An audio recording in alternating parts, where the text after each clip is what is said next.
Hey guys, so we're going to do something a little different today. We're going to give you, for one ticket, we're going to give you two products, right? We're going to cover the same product, but we're going to look at it from two different websites.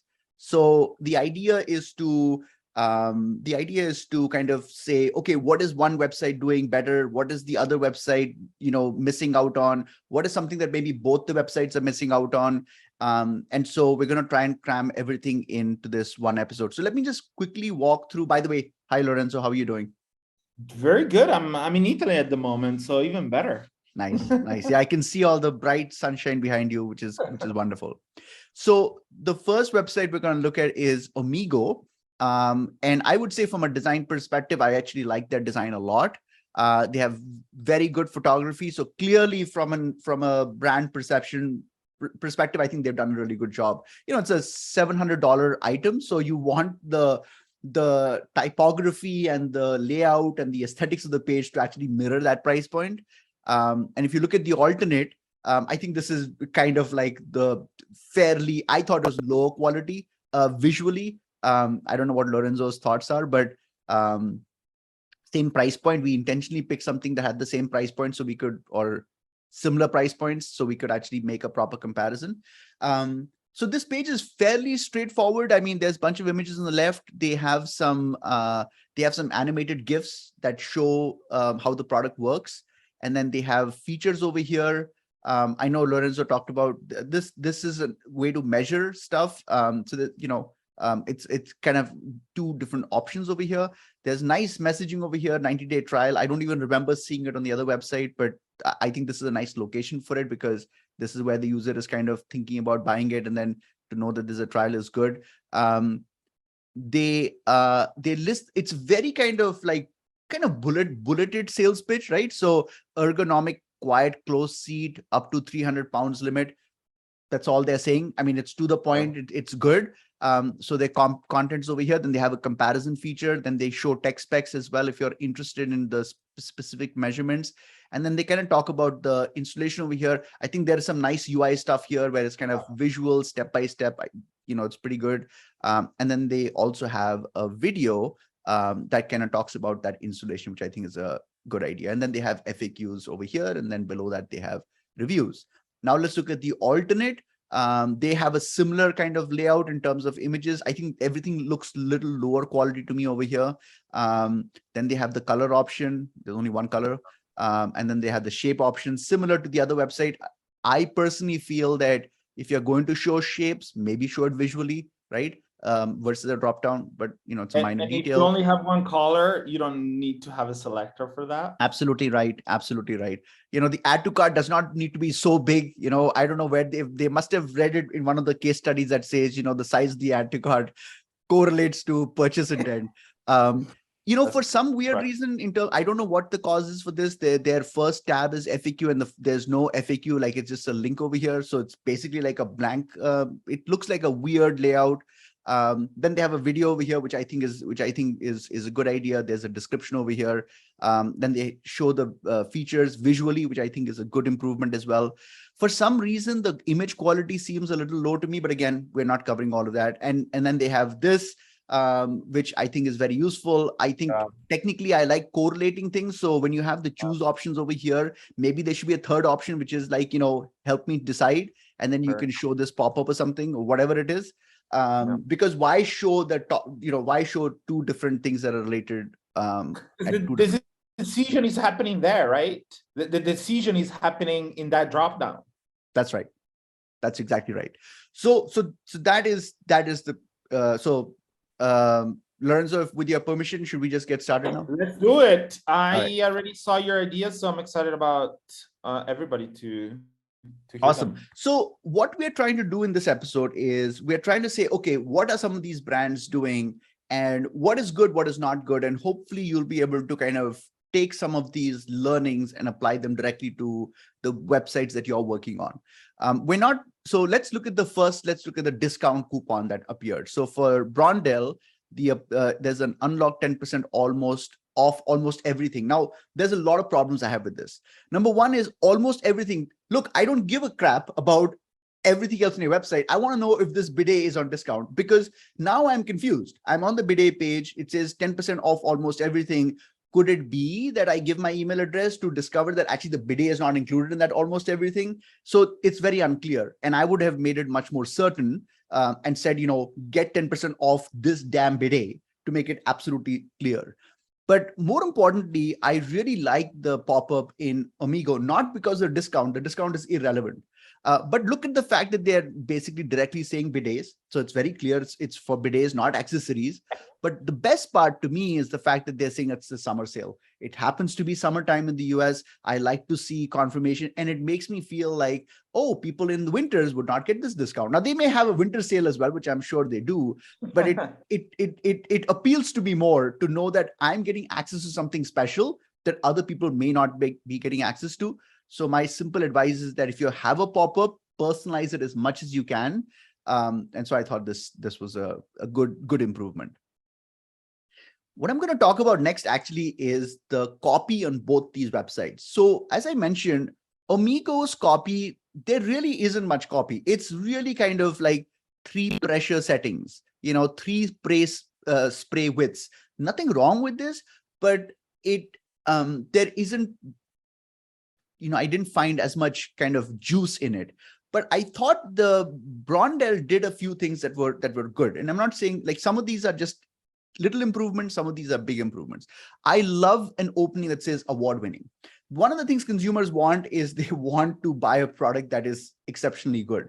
And I just think it's a good opening. If you have this asset, I would open with this asset. I think it's a strong one. And this is another term I highlighted. I don't know if Omigo played up on this idea or not. It's not relevant, but what's relevant is that I think that you have to really think about the psychology of why people are buying a bidet. And I think a lot of it has to do with hygiene. And I really like the use of the word hygiene here. So it was just a minor thing. But I'm going to now get into the things that I think are truly exceptional.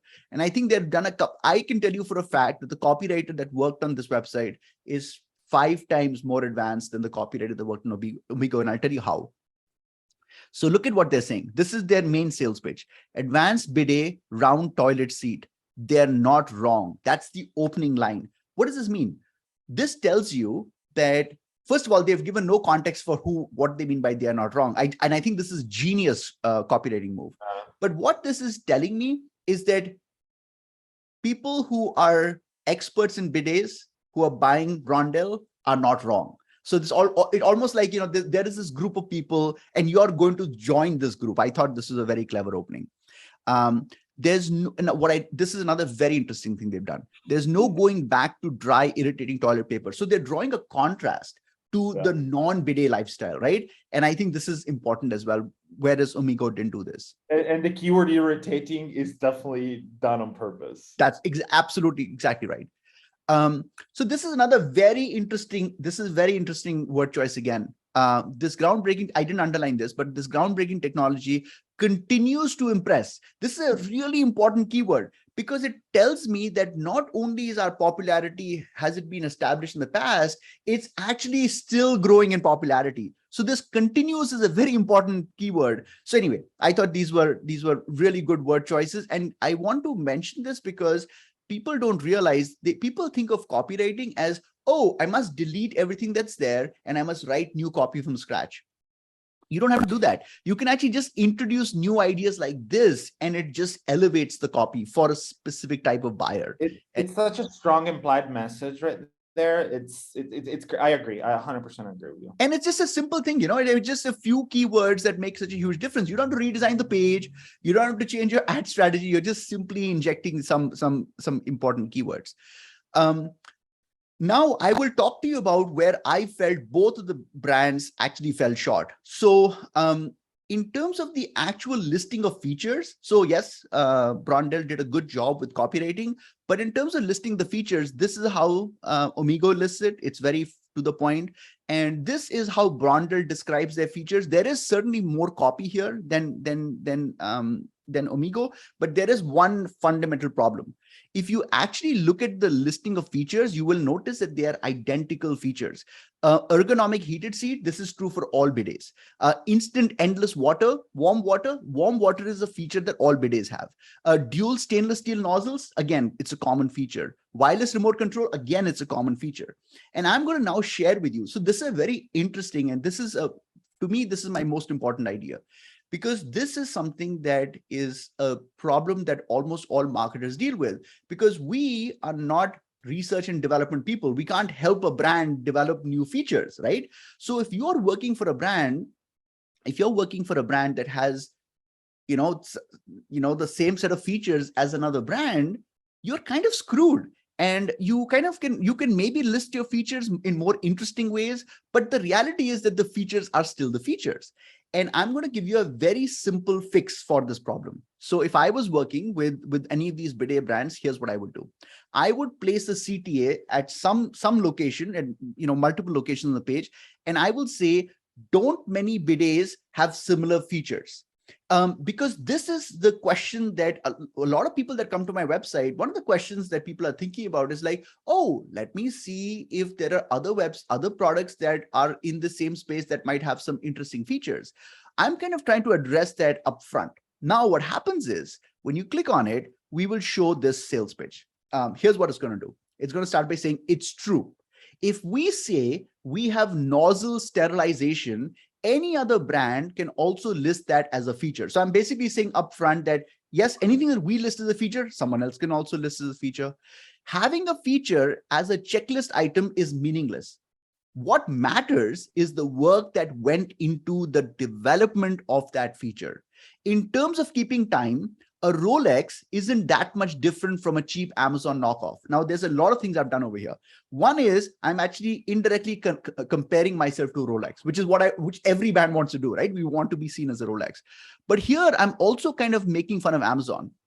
And what I want to do here is I have multiple goals. One of my goals is to prevent the user from saying, let me see what Amazon has to offer. I'm basically bad-mouthing Amazon right at the onset.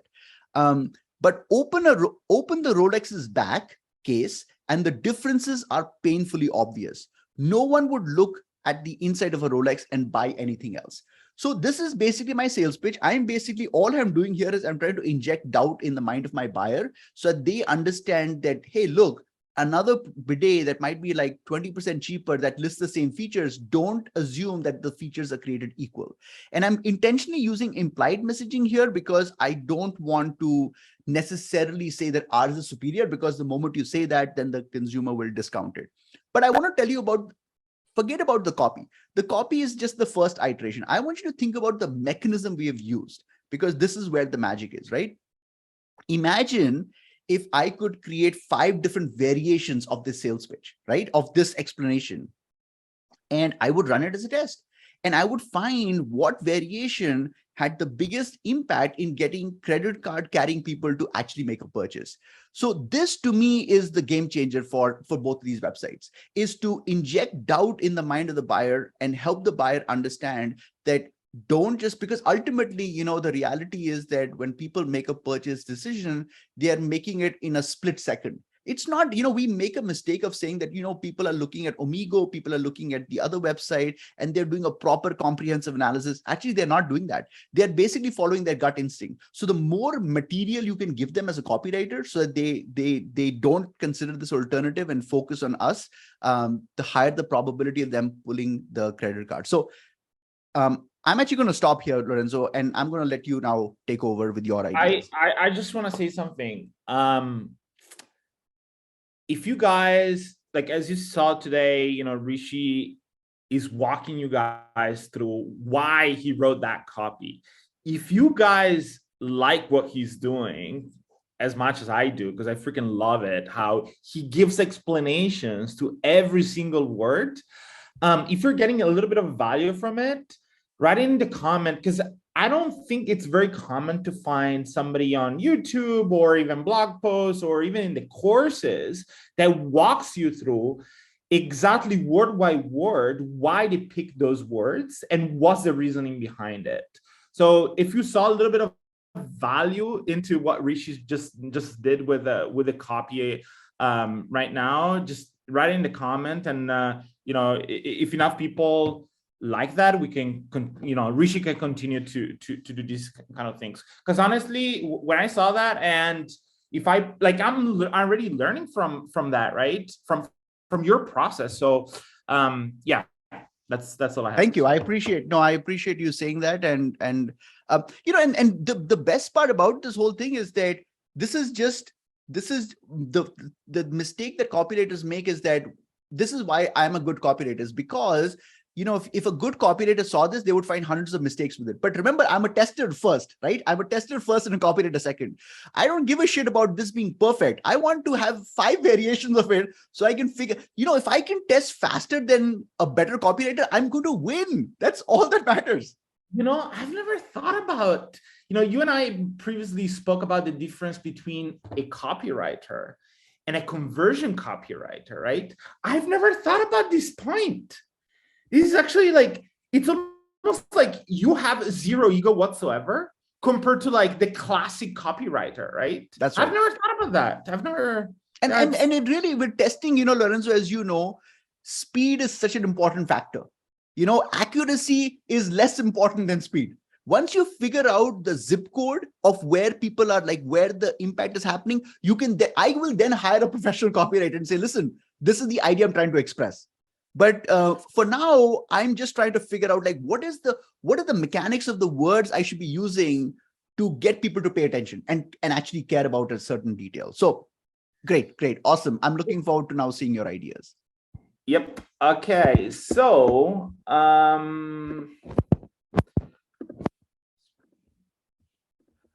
all right, so let's take a look at my first conversion idea, which is for Omigo. I called it introduce an ROI calculator. Let me walk you through this process, because there's a few things that, so as always, my process is I'll take a look at the reviews, the customer reviews that people left on the site for both websites, and I create themes around those reviews, around what are the benefits that people have mentioned, what are the features that people have mentioned, what are the anxieties, and so on. And when we look at the analysis that I've done for Omigo in the category benefits, one of the major kind of top categories that stood out the most, starting from the top for the benefits category, was cheaper than toilet paper. In particular, it pays back in a short time. And I actually want to emphasize on an actual review. So here I just rewrote the review that somebody left. VOC means voice of the customer. In particular, I want to put the attention on this last sentence. I'm going to read it out loud for everybody. It says, this will pay for itself in less than a year with savings on toilet paper alone. So what this customer is doing is basically justifying the price of $699 in a logical way by saying, if you think that $699 is expensive, you're actually going to get that money back, right? Because you're going to save money on toilet paper. Now, the main problem here is that obviously, $699 is expensive, right? The perception is there, especially because it's even more expensive because now it competes. The status quo where the customer is coming from is that he's using toilet paper, right? So toilet paper here is competing against the bidet. Now, the problem is that if you think about the amount of value, right, that people in general give to toilet paper, it is very low. It's super, you think about toilet paper, I wouldn't think you think in terms of more than $1 kind of amount of dollar. So here what I want to do is I want to introduce, and I want to explain why I want to introduce an ROI calculator, not just because the customer is giving me the idea here to justify the $699 pricing, but also because you as a user, when you're thinking about, well, I'm competing against, the bidet is competing against toilet, which is the status quo. But you as a user have no idea how much money you actually spent throughout so many years in toilet papers, right? You don't have a backlog of all the transactions and all the money, and you can sum them up, right? You don't know. It's like, you just say, it's just fucking toilet paper, right? So my idea here is, again, is to introduce a toilet paper ROI calculator. Now, the way I did it, here on the left, we have control, which is what the website looks like. And then variation, I basically introduced, I'm gonna zoom in a little bit. Yeah, I introduced a small copy, very simple. It's just a question that obviously tries to spark a little bit of curiosity in the user's brain. And it says, how much am I saving in toilet paper?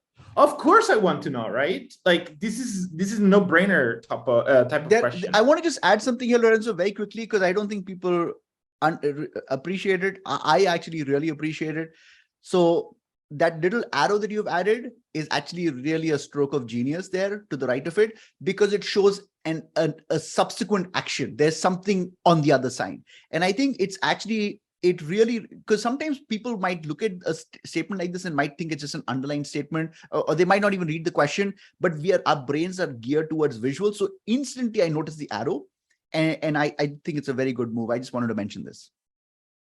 Yeah, the other thought I had around this is like, okay, I position this next to the pricing, because we all know that there's a lot of attention on that usually. Obviously, I would probably try to confirm that with heat maps, right? If we were to work with these guys. But then I thought, let's say that, you know, there's probably like a lot of people that don't click on that call to action, right? And what happens is, like, let's say I'm the user, I'm scrolling down, right? Well, if I'm scrolling down, I don't see that call to action anymore, right? So I came up with an idea to kind of like solve that problem. So as soon as the user scrolls down and this call to action goes away from the viewport, all of a sudden there's this kind of like, you know, a sidebar that appears, right? And basically it says the same freaking question: how much am I saving in toilet paper? Yeah, Lorenzo, I don't know if you know this, but this is actually the process we use. We call this a choreographed experience, where if someone doesn't interact with the CTA, we repeat it. This is genius. The only thing I would say, and I know you did it to simplify the episode, but what I would do sometimes, so I would assume two things. One is, yes, they're scrolling past it, so they've missed it. But also it could be that framing of that statement is actually didn't connect with them. So I would actually frame it differently over here, use different copy, but genius idea. Yeah, because the way I think about this is like the classic kind of like sticky, you know, bar, like navigation bar on mobile, right? They kind of already have that. So I didn't want to add additional kind of like real estate to that part. So I'm like, what happens if we put it just on the sidebar instead, right? No, that's wonderful. And I'll add two more things here. One is that, remember, as conversion optimizers, one thing to keep in mind is that you mentioned that they already had a sticky bar on top. Remember, we can also turn stuff off. So you could theoretically say, if someone scrolls past this line, remove that and replace it with this, because our goal is to remember every element on a page is a tax for the buyer. And so, you know, we shouldn't just be adding more tax, we should also be removing tax. The other thing I wanted to just clarify here is that, and I think this is your thinking process, but I want to mention for the show listeners, I think what Lorenzo is thinking of doing is that if someone actually clicks on that first link, that how much here, he's not going to show the floating tab, right? It's going to show conditionally. And if you, because otherwise, you know, so keep that in mind. It's not just the fact that he's showing a tab, but for someone who clicked on it, you know, he might actually not want to show the tab because they've already read the message. Honestly, I didn't even think about the choreographic experience. Like, it's interesting. I more thought about like the sticky kind of like navigation kind of approach to make it always visible. Now, what happens when people click on this call to action or this call to action, right? I didn't do the design because I was going to spend way too much time on it. But I did a little bit of Googling basically, and I found a toilet paper calculator example. That's so cool, dude. And I wouldn't probably, like, you know, ask a lot of these questions here. Make it but simple. I thought Yeah, I thought it was interesting that they kind of like break this all down into a math, which is the same concept that I had in my brain originally. But they have two different kind of like situations here. How much toilet paper you need, right, in order to figure out how many paper toilets you need to buy, and then how long would you tailor your how long will your toilet paper last, right? And I'm gonna, again, I'm not gonna use the same questions here, but I just wanted to show people that a lot of times you can just Google, calculator keyword, and you'll have a lot of inspiration out there on the internet. And I'll give you another, I want to give another important data point for the listeners. And this is very important detail. So first of all, you need to have tracking for all interactions on the page. So imagine if you ran an experiment and you notice that, you know what, Lorenzo gave me this wonderful calculator idea. I tried it. Oh shit, it had no impact on conversion rates. That's not what Lorenzo is saying. What I would do, and I know Lorenzo is saying the same thing, is I would pay attention to the click rates for the CTA. If the click rate is 2%, people aren't discovering your calculator. If it's, let's say, 10%, right? Okay, yes, they are discovering the calculator, but then the calculator is not having the impact. Maybe what I would do then is I would frame the calculator in different ways. So for example, one idea that I would have is I would actually have copy at the top of the calculator that talks about, on a global scale, before we get into the actual calculations, talk about how much waste we're creating, because we're trying to correlate with that idea of the planet, right? So there are many ways. So just because, my point here is that just because you've tried a calculator and the experiment was flat does not mean the calculator doesn't work. You have to continue innovating and figure out why it didn't work. That's the purpose of what Lorenzo was talking about. Yeah, I think I just came up with an example of a comparison of what you just said. So, as CRO people, there are a lot of commonalities with like other type of jobs. For example, detective, right? Like as detective, we need to go down rabbit holes to figure this out, right? And if you guys ever watched like a kind of like a crime show or like a thriller or whatever, oftentimes the detective, right, maybe like calls him a potential suspect, right? And in that interrogation, nothing comes up in terms of like, oh, she or he could be the right person, right? That's exactly what we're doing. Because maybe there's more evidence later on, right? We're going to make some changes. We're going to add more evidence into our database of evidence, then we're going to test something else, and that's going to be a winner. So I wanted to kind of make these comparisons because I really think it's very similar to the detective work that bottom line is, everything we're talking about is just a starting point. You have to push harder. Yeah. Don't come back later on and say, we listened to what you guys said, it didn't have an impact. No, when we are doing projects with clients, we are actually iterating 100 times and taking ideas in different directions. But this is a good starting point. Cool. So then let's talk about the other brand, Brondell. What the idea here, I called it lower anxiety around how do I install the product, right? Now, I want to actually compare here the results of the reviews mining for both products, right? Let's look at like the first like 4 or 5 kind of like major topics around the benefit category. Here we have easy install, right? Like most of the people, and again, I'm talking about most of, but there's a lot of like, data that there's not a lot of data here. I didn't go super deep because obviously we're just doing it for the show, right? But if it was a client, I would just go deep into much more analysis. The other thing I thought it was very interesting was fast install. So not only is easy to install, but it's also fast, right? Now let's compare those benefits with the Brondell benefits. And here people also mention easy installation, fast install, easy to operate, right? Now that gives me a sort of like data point that installation is something that is important to the users. So now keep that in mind. Now, if we think about the concept of product installation and product usage in this case, the way I think about this benefit in particular is this installation topic has two different faces of the same coin, right? Because what I mean by that is that a lot of people mention to be the benefit that they got from the product. But on the other side, it's also an anxiety.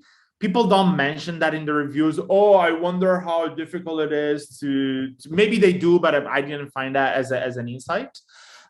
So now what happens is that if we look at the Brondell product page, the info about installation, unfortunately, is hidden not under one drop down, but under two drop downs. So there's a lot of clicking that they have to do. So I want to show you exactly what I mean by that. So this is like, the way the product page looks like. I have to click on additional info, opens up this drop down, and then there's the installation drop down that I also have to click on. And then finally, I see installation FAQ, installation video and guide, and I have to click on installation video. So there's a lot of like digging. Literally, clicks, I have to do detective work in order to figure out installation information, right? That's way too hidden. So my suggestion is, let's make that information that people have shown that they care about much more prominent on the page. And I've done it in a very super simple way, which is like literally like below the description, the copy, below the call to action. I just simply added this section where it says, see how fast and easy. Again, I'm using the same benefits that people are mentioning in the reviews, the fact that it's fast and also very easy to install Brondell's bidet in any home. Because again, maybe my home is not going to work out because maybe this is an electronics kind of product and the outlet, the electricity outlet is not in the bathroom, right? So now I want to kind of like stop that objection from happening in the mind of the user. And then simply like the fact that the video is less than 30 seconds and they can play it. I love it. I think it's great. I think it's such a good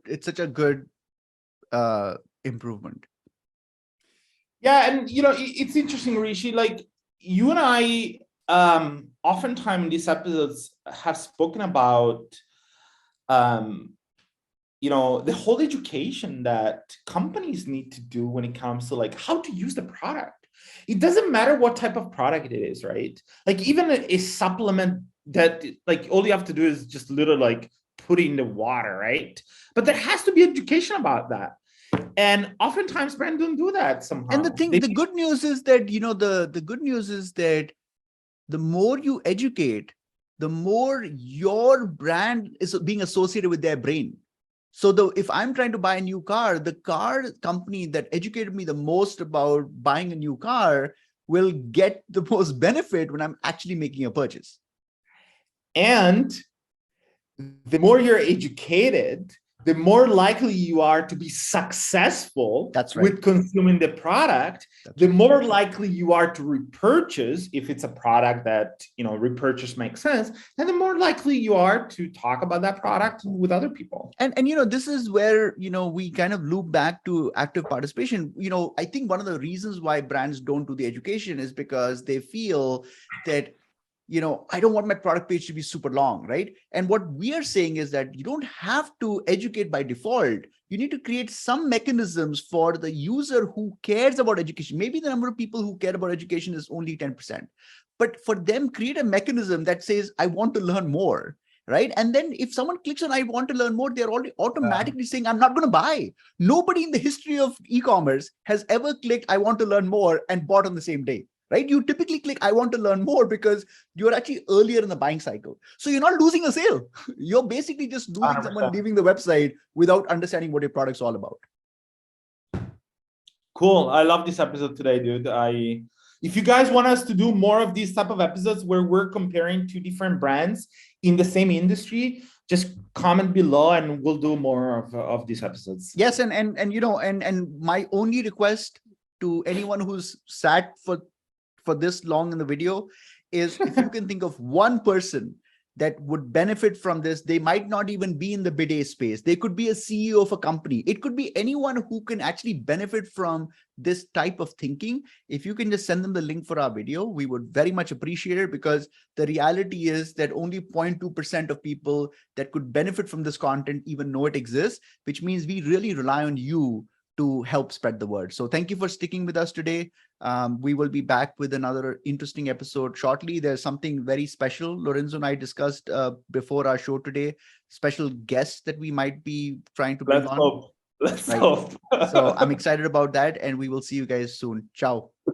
Ciao.